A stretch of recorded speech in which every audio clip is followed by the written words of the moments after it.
Kakapasok lang po na balita, inilabas na ng Sandigan Bayan ang commitment order para kay Senador Jinggoy Estrada at kumuha naman po tayo ng update mula kay Salima Refran. Salima?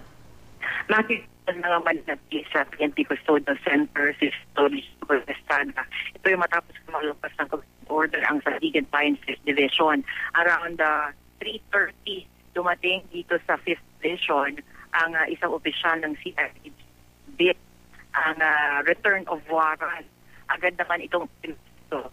At bago nga alas 4 ay nailabas na ang commitment order. Ayon sa court ng Sandigan Bayan 5th Division sa Lunes, June 30, 8:30 ng umaga ang pagpasa ng sakta o arraignment kay Senador Jinggoy Estrada kasabay ng iba pang akusado. Makidadagdag ko lang nagbabayad na ng piyansa ang iba't iba pang akusado dito sa Sandigan Bayan 5th Division.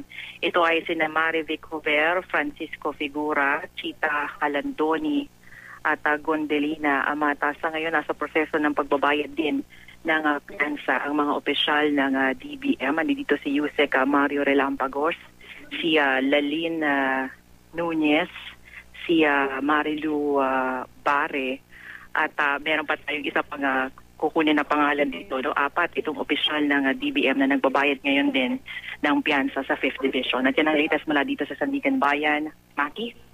Salima Refran, maraming salamat.